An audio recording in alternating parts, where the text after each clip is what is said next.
جیسے میرے محبوب کے صحابہ ایمان لائے ہیں۔ اللہ تعالیٰ نے ایمان کا کرائیٹیریا اور معیار صحابہ کرام کو قرار دے دیا۔ اس کا مطلب ایمان نظر آنے والی چیز نہیں، نہ ایمان تولا جاتا ہے نہ ماپا جاتا ہے۔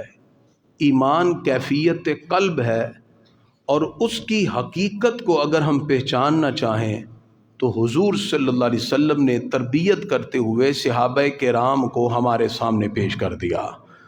کما آمن الناس، فرمایا جیسے میرے محبوب کے صحابہ ایمان لائے یوں ایمان لاؤ۔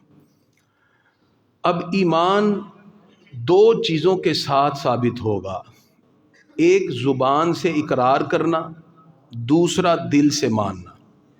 اسے ہم کہتے ہیں اقرار باللسان و تصدیق بالقلب۔ زبان سے ہم اقرار کرتے ہیں لا الہ الا اللہ محمد رسول اللہ، اللہ کے سوا کوئی معبود نہیں، محمد صلی اللہ علیہ وسلم اللہ کے رسول ہیں۔ ہم گواہی دیتے ہیں اشہد ان لا الہ الا اللہ وحدہ لا شریک لہ واشہد ان محمدا عبدہ ورسولہ۔ یہ جو زبان سے اقرار ہے، پھر ہم اس کو دل سے بھی مانتے ہیں۔ یہ جو دل سے ماننا اور زبان سے اقرار، اس سے ایمان بندے کا ثابت ہوتا ہے۔ اور ایمان جس وقت دل سے تصدیق کا نام ہے تو علامہ عینی نے بخاری شریف میں لکھا التصدیق بالرسول صلی اللہ علیہ وسلم، رسول اللہ صلی اللہ علیہ وسلم کو دل سے مان لینا، یہی سارا ایمان ہے۔ اب دل سے گواہی دیں، جب حضور صلی اللہ علیہ وسلم کو دل سے مانیں گے، آپ صلی اللہ علیہ وسلم کی تعلیمات کو بھی مانیں گے۔ یہی چیز ایمان کی مضبوطی ہے اور ایمان کی تقویت ہے۔ اب ایمان کی جو شاخیں ہیں وہ تقریباً امام بہقی نے 77 ذکر کی ہیں، 77۔ یعنی جس وقت ہم بات کریں گے ایمان کی تو حضور اکرم صلی اللہ علیہ وسلم نے حدیث کے اندر اس کو سمرائز کر کے ذکر کیا۔ حضرت ابو ہریرہ رضی اللہ عنہ اس کے راوی ہیں۔ آقا علیہ الصلوۃ والسلام فرماتے ہیں الایمان بضع و سبعون شعبہ، ایمان کی 70 سے زیادہ شاخیں ہیں، والحیاء شعبۃ من الایمان، اور حیا ایمان کی شاخوں میں سے ایک شاخ ہے۔ ایمان کی شاخوں سے مراد ہے مومن کے اوصاف، ایمان کی برانچز سے مراد ہیں مومن کی خوبیاں۔ اور جب درخت پر شاخیں ہوتی ہیں تو پھل بھی ہوتا ہے، اس کے اوپر میوے لگتے ہیں۔ تو جب ہم کہیں گے کہ ایمان کی شاخیں، اس کا مطلب کسی مومن کے ایمان کی جب شاخیں پھیلتی ہیں تو گویا کہ اس کے اوصاف اور اس کی خوبیاں معاشرے میں جھلکتی دکھائی دیتی ہیں، اور اس کا پھل کیا ہے؟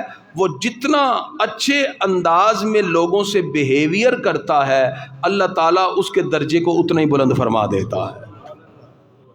پھر وہ مومن خالی اپنی ذات تک مومن نہیں رہتا، وہ لوگوں کو بھی ایمان کی لذتوں سے آشنا کر رہا ہوتا ہے۔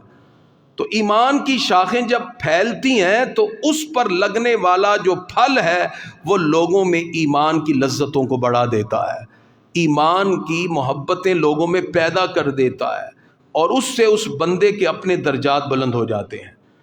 اسی طرح دوسری حدیث میں حضور اکرم صلی اللہ علیہ وسلم فرماتے ہیں، سرکار دو عالم علیہ السلام فرماتے ہیں ایمان کی 70 پر یا 60 سے زیادہ کئی شاخیں ہیں، پر میں ان میں سب سے افضل لا الہ الا اللہ کہنا ہے، اور سب سے ادنا کسی تکلیف دہ چیز کو راستے سے ہٹا دینا ہے۔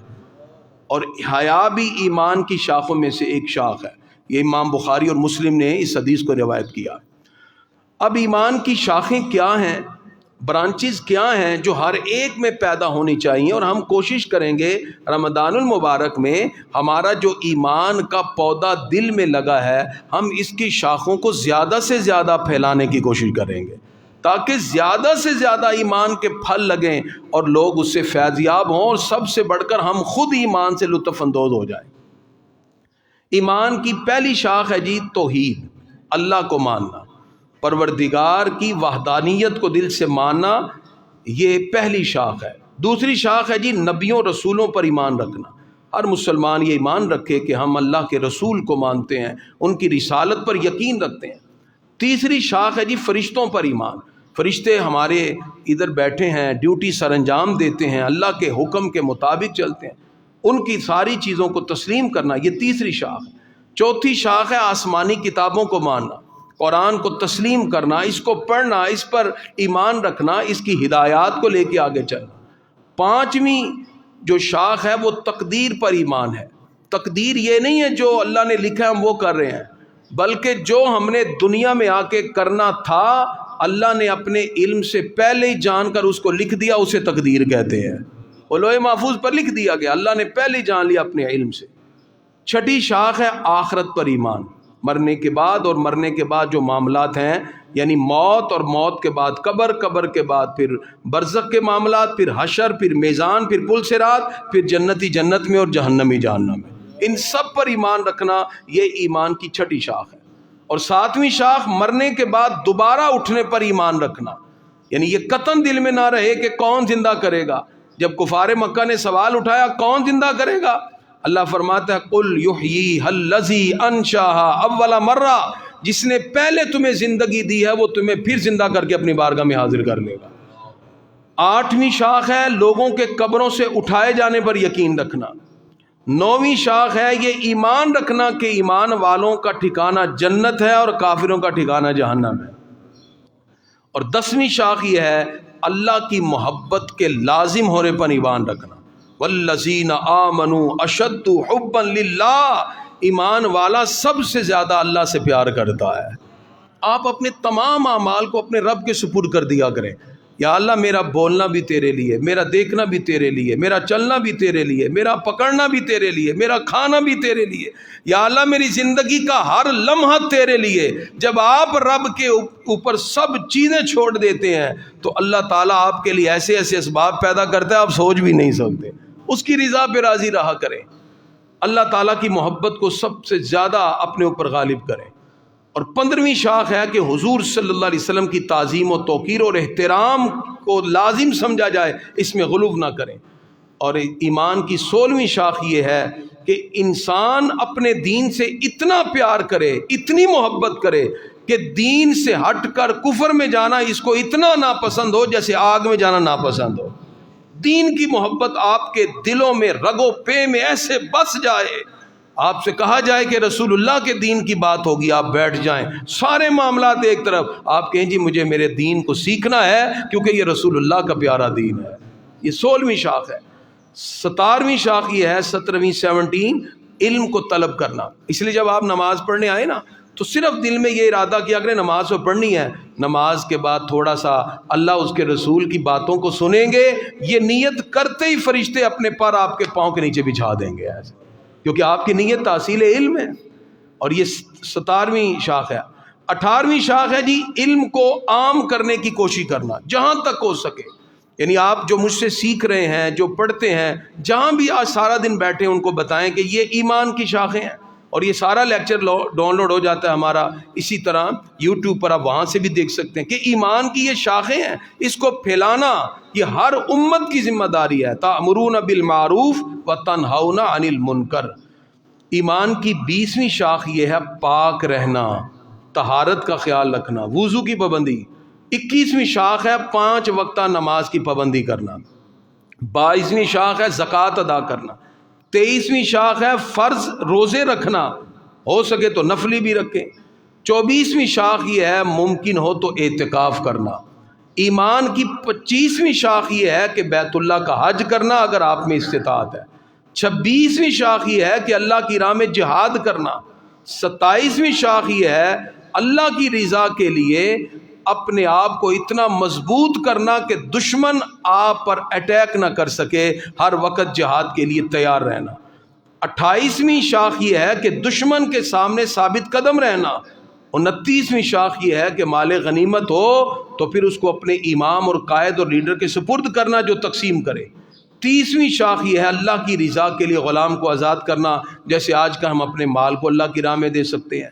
اسی طرح ایمان کی 31ویں شاخ یہ ہے جو سزائیں اللہ نے مقرر کی ہیں ان کو تسلیم کرنا، اس لیے کہ یہ ساری کی ساری سزائیں اللہ تعالیٰ نے قرآن و سنت میں ذکر فرما دی. اور اسی طرح 32ویں شاخ یہ ہے اپنے معاملات کو پورا رکھنا. عہد و پیمان کو مکمل رکھنا۔ 33ویں شاخ یہ ہے ایمان کی، اللہ کی نعمتوں کو شمار کرنا اور اس کو دیکھ کر اس کا شکر ادا کرنا۔ یہ نہیں کہ خالی افطاری کرے اور کہیں جی بڑا مزہ آ گیا، بلکہ کہیں یا اللہ اتنی نعمتیں تو نے عطا کی، ہم تیری کس کس نعمت کا شکر ادا کریں، اس کی ہر نعمت کا شکر ادا کریں۔ اس نے زندگی دے دی، سانس دے دی، ایک ایک نعمت پر شکر ادا کرنا۔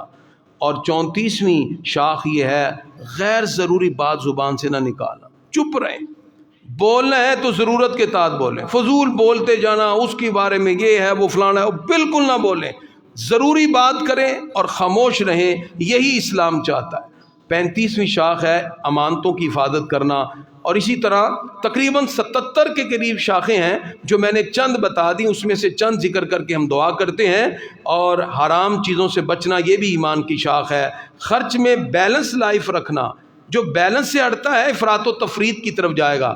اسی طرح بغض اور حسد سے بچنا، لوگوں کی عزتوں کا خیال رکھنا، اللہ کے اخلاص سے ساتھ عمل کرنا، جب بھی موقع ملے توبہ کرنا، یہ بھی ایمان کی شاخ ہے۔ اس لیے تہجد پڑھا کریں آج کل اور توبہ کیا کریں اللہ کی بارگاہ سے۔ اسی طرح نیکی کا حکم دینا، بھلائی کا حکم دینا، لوگوں میں انصاف کرنا، شرم و حیا کو قائم کرنا، تقوی پرہیزگاری کو قائم کرنا، والدین سے حسن سلوک کرنا، رشتہ داروں کو جوڑ دینا، اچھے اخلاق سے پیش آنا۔ حضور صلی اللہ علیہ وسلم نے صحابہ سے کہا میں تمہیں ایسی چیز بتاؤں جس کا وزن قیامت میں تمہارے ترازو میں سب سے زیادہ ہوگا؟ صحابہ نے کہا ہاں پیارے آقا، پتہ نہیں وہ نماز ہے، روزہ کیا ہے؟ فرمایا اچھے اخلاق سے کسی سے ملنا یہ ایسا عمل ہے جس کا وزن ترازو میں قیامت میں سب سے زیادہ ہوگا، سب سے زیادہ وزن ہوگا۔ اسی طرح اپنے بچوں کے حقوق کی ادائیگی کرنا، یہ بھی ایمان کی شاخ ہے۔ دینداروں سے قرابت رکھنا، سلام کا جواب دینا، بیمار کی عیادت کرنا، نماز جنازہ کے لیے جانا، چھینک پر یرحمک اللہ کہنا، پڑوسی کی عزت کرنا، مہمان کی عزت کرنا، گناہ گاروں کے گناہوں کے پردے ڈالنا، مصیبتوں پہ صبر کرنا، دنیا سے بے رغبتی، غلو سے اجتناب کرنا، سخاوت اور فیاضی، چھوٹوں پر شفقت، بڑوں کے ساتھ محبت، باہمی اختلافات کی اصلاح کرنا۔ یہ تقریباً 77 شاخیں ہیں۔ جب ہم اس کو اپنا لیتے ہیں تو ایمان جو ہمارے دل میں ہے، اللہ ان شاخوں کو جس وقت تناور درخت بناتا ہے پھر آپ ایمان کے پھل بھی کھاتے ہیں، اللہ آپ کو روحانیت بھی عطا فرما دیتا ہے۔ اور روحانیت کا مرکز جو ہوتا ہے وہ دل سے ہے۔ انسان اگر ان چیزوں کی طرف کوشش کرتا جائے، 7 لطائف ہوتے ہیں انسان کے، ناف میں یہاں سے شروع ہوتا ہے، یہ نفس ہے، 1 2 3 4 5، ٹھیک ہے، اور چھٹا یہ ہے حضور صلی اللہ علیہ وسلم کا لطیفہ، اور 7واں یہ ہے انانیت کا۔ یہ جب ایک بھی کھل جائے تو اس کی نورانیت سورج کی روشنی سے بھی زیادہ ہوتی ہے۔ لیکن یہ کب کھلتے ہیں؟ جب آپ اپنے باطن کو پاک کر لیں۔ آئیے ماہ رمضان میں ہم کوشش کریں اپنے ایمان کے پودے کو تناور درخت بنائیں، اس کی شاخوں کو اتنا پھیلا دیں کہ ایمان کا پھل لگتا جائے اور ہم اس پھل کو کھاتے جائیں اور اللہ کی رحمت سے مستفید ہوتے جائیں۔ پروردگار جو کچھ کہا سنا مجھے اور آپ سب کو عمل کی توفیق عطا فرمائے۔ یا